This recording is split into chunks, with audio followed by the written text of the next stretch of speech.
Well, good afternoon. 12 years before, when I started OKX, at that time, Bitcoin is like a magically entry point. But today, we can see that Bitcoin GTF market cap is already bigger than the global yet. Ethereum and Solana chain has become the real infrastructure to decentralized applications. So the next angle about finance is not just institutions holding your money. It's about you holding your money on chain. If we look back the mobile industry, we can see there are closed system and open system.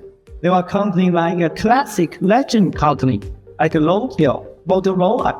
They make the device themselves. They develop the operation system and the application themselves. But when the new generation company, Apple, Android, this giant company disappeared in a couple of years. Today, if we look at TradFi, most of TradFi is exactly a closed system. At the same time, we can see DeFi is an open system. The transaction is transparent. Everybody can develop the DApp. The definition of a one-chain system is first, it must be transparent. Second, it is support everybody to deploy a code. Third, it should not rely on single service provider. You can migrate your assets from one service provider to another provider. Number four, all of it should be globalized. Like in the near future, we will see more and more assets go to on-chain. Today, we have crypto, we see tokenized activities, there will be bonds, real-world asset, and the payment. Everything will be on-chain. How far the on-chain finance progress? I can tell you that infrastructure is ready, it's coming. 12 years before, the Bitcoin chain can only deal with 787 transactions per minute. Today, we can see a lot of L1 chain and deal with thousands transactions per second. And there are a lot of L chains, which build the infrastructure over the Ethereum can deal with more than 10,000 transactions per second. There are successful basic blockchain assets. Bitcoin is a blockchain code. Stablecoin is one of the most successful applications in the last 12 years. We also see most crypto companies lowering how to work with under the regulatory framework. Today, we can see globally more and more countries as a crypto regime. The United States created the Genius Act. The European Union had that MiCA, and also Singapore MS is very proactive rapid. Why sales custom? In humanities, 1,000 years of history, we work hard to make money, put the money out at home, maybe on the bank if it's necessary. There is no agency hold on your money. But today, there is a lot of agents. We have to choose what agent I can trust. I trust the agent first. I verify the next one. If the agent bankrupt, then maybe you are lucky you have opportunity to recover your money. But in blockchain world, in self-custody technology, you can verify first. Then look at this deal, what sell, what how many transactions they deal with, what sell, if it's a loan, for the world you can see what sell collateralized. So you verify first, trust later. The self-custody other means our security or non-provided. There will be a lot of on-chain monitoring technology make the crypto company can actually do better since anti-money laundering they trace on. But your crypto company, you can see the transaction in the whole blockchain. The leverage the big data and the AI technology, the anti-money laundering much better than Vision Fund. There are multi-sig, abstract technology, make your body and the day. And it's a better knowledge. This year, we developed a real-time on-chain detection system to prevent the hacker use of our wallets. For these are making on-chain finance. What we OKX as a global company, we build these infrastructures. First, the OKX centralized exchange. We are one of the most liquid exchange in the world. We get license in major jurisdictions such as United States, European Union, even Singapore, Australia, and a lot of other jurisdictions. Our company always have the body first mission. We build the OKX Pay is a self-custody wallet with the compliance layer. It can help our user transfer money like a send IM message. We build the X layer, which is a node to chain, deal with the OKX Pay transaction. It makes our customer adjust the money on the globally and the peer-to-peer lending. We also partner with a lot of industry company to co-build this journey. So we have set up OKX Vision Fund to sponsor the product team deploy applications on the X-Link. So I believe the amazing on-chain finance algorithm is not just belongs to OKX. It belongs to everyone. We can build this together with everyone. So the future of finance, solving your goals, is in your wallet. It's a beautiful future. Thank you. Yeah. Thanks for your time. I have a lot of credit cards in my pocket. I have a lot of fintech apps on my phone. But the reality is, even being in crypto for such a long time, I don't use crypto apps to buy pizza, to buy my blue bottle coffee, to pay for Grab, or to do the daily things that I need to do. And I think part of the reason is that our current fintech apps are, most of you guys, most of you are crypto natives, you have crypto apps on your phone. I could almost bet most of us are not using crypto for day-to-day payments. Said, Star, I pose a question to you today. You've been in the industry, you're a pioneer. You've seen crypto payments evolve, and you've seen many companies try to attempt to compete with traditional fintech companies. Can you give us a little summary of your vision for how you think crypto can actually become part of our daily lives in terms of payments? I think in this whole crypto industry, one of the biggest achievements first is Bitcoin. We make Bitcoin become the most success globalized asset. The market cap is bigger than the ETF market cap, bigger than gold. The second biggest achievement, which is actually stablecoin. Today, we can see more than $300 billion on-chain stablecoins, and I believe the market cap will grow to more than $1 trillion in next 1 to 2 years. The payment, before internet, in everybody's, in the human society, 1,000 years history, payment is always peer-to-peer. It used to be a gold coin or a silver. You put your money on your home. You give the money to the merchant. Your money, your control. But in the recent so many years, in this digital era, our money is held by financial institutions.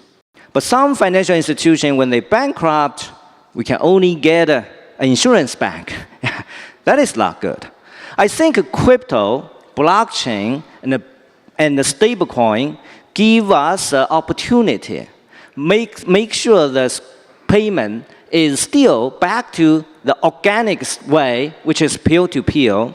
At the same time, it's cheap and efficiency. If you look at it, talk about credit card, if you stay in a single country, the credit card fee is very cheap. But when you cross border, you actually will receive 1%, 2%, even 3% payment fee. So I think stablecoin is peer-to-peer, is also globalized. It definitely will be the infrastructure of the future payment. Also, when we talk about stablecoin, peer-to-peer, it doesn't mean unsafe or non-compliant. Today, there are a lot of new technology, like a multi-sig, abstract account, can make your wallet as safe as your bank account. There are a lot of on-chain monitoring tools can make a crypto company do more efficient anti-money laundering job than traditional banks. So I do believe stablecoin payment will go to our life quickly, next couple of years. now. And I'm very excited because today we just announced the launch of OKX Pay in Singapore. We work very closely with our friends at Grab. We work very closely with our friends at StraightSax to bring this to the users in Singapore. So the next time you're in Singapore, Haider, you can go and buy a burger with your stablecoin in your OKX Pay app, within the OKX app. And it combines stablecoin, it combines self-custody, it combines a compliance layer, multi-sig, and all of these good things, and yet it integrates so seamlessly into the OKX app, and it's meant to integrate so seamlessly into how we live our everyday lives, how we pay for a burger, how we buy a coffee at Blue Bottle. Thank you, Gracie. So tell me this. I have the OKX Pay app. Let's explain it to people here. What happens when you go to a store today where you're able to use OKX Pay? How does it work? Let's take a GrabPay merchant. So you go to a GrabPay merchant, you see that, you go to a merchant store, and then you see this QR code there. And if you see GrabPay there, what you do is you open your OKX Pay app, and you just pay seamlessly with your stablecoin, USDC, USDT, and that's it. And we talked about cross-border payments. You use your stablecoin in Singapore, and the fee is very, very different from using a credit card. So then hopefully one day you won't need your credit card anymore, and you can just use your OKX Pay app. Well, one other thing that I experience traveling around the world is, whether you go to Europe or you come to Asia, is if you're using your traditional credit card or bank card, the choice that you get at the terminal is, do you want the transaction to be paid? In my case, how does it work when I use this app? Do I have to make those same choices? Well, you don't, because you can just use the stablecoin, the US dollar stablecoin, right? And it's no different as using that back home as well. So that's the beauty of it. Even if they're not Web3 ready, it doesn't matter. Something happens in the back end and they get paid in the currency, in the fiat. And we talk about how innovation is really only going to get adopted if it doesn't require too much of a behavioral change from the customer side. And that's why we designed this with the customer, how a customer will go about his daily life in mind, and we wanted to make sure it's as non-intrusive as possible. And actually, I mean, we're the first such solution of its kind in Singapore, the first scan-to-pay stablecoin-powered crypto payment service solution, and we are also the first OKX onshore market to have this. So I think it speaks a lot to how important Singapore is to OKX as a strategic market. Can you explain in very basic words why you think on-chain payments is the future? Okay, I think actually from today to next couple of months, we will start this from Singapore market. So our Singapore user, first, if they store their money here as a stablecoin, USDG, they will receive 4% APY. If they pay through most, I think 80% of Singapore merchants support the Pay Now QR code, they can get 3 to 4% rebate. We will issue a debit card, co-brand with McLaren, right? Yeah, and our customer can use this debit card, pay in Singapore, even global. We will extend this business to more and more markets as soon as possible. Next market will be Brazil, Europe, US. Yeah. Hope for years later, you can use stablecoin and an OKX app and a wallet, travel global freely. You can receive yield APY higher than a lot of banks. You can also receive the great rebate from every single transaction. That's great, Star, because in my account in the US, I don't get any yield. And if I lock my money in a CD, maybe, just maybe, I will get 4%. So that means if I put my money in a CD, I cannot really do anything with it. What you're saying is, your vision is, people convert their money to a stable coin, it sits on OKX Pay, and it automatically generates the yield. They don't even really need to do anything. Yeah, I think especially after United States create a new law, Genius Act, I think receive yield for your asset will be a basic human right. Nobody should steal our yields. It's very true. I like that line. So today, we support a few stable coins. As you know, Star and folks here, there are new stable coins being issued almost every other week. How will you think about stablecoin support on OKX Pay? Yeah, I think OKX, we are not a stablecoin issuer, but we try to become a liquidity center to all of the stablecoins. This is why we start a USDS strategy. Today, actually, you can use USDG, USDC, Ripple, and PYUSD soon, trade and pay in OKX app. Sam. Star, last question for you. As you know, the ecosystem is full of crypto payment apps. Most of them are custodial services. Maybe there's one that's purely self-custody. You designed this product in a more unique way. I want to understand your vision. I want you to explain your vision for why you chose the format you did for OKX Pay, which is self-custody in nature, but it's a little more practical. Please tell us about it. Yeah, if the crypto stablecoin payment want to walk into mass retail people's daily life, we have to apply license globally. We have to work with global regulators. So today, self-custody is still a very challenging topic to the regulators. But we also believe self-custody is very important. It's people's right. Nobody should move my money without my permission. So we create a hybrid way. It's like a 2-of-2 multi-sig. Yeah. You should onboard to OKX, pass our due diligence, accept our compliance control. Second, you hold another key without the customer's permission. We can't move customers' funds. Also, we build this infrastructure based on our level 2 chain, X layer. So X layer will become the infrastructure to OKX Pay to ensure the money is self-custody, to ensure these transactions is satisfy regulatory requirements. Also, make sure all of the payment is global, peer-to-peer. The price, the cost is same, the efficiency is high.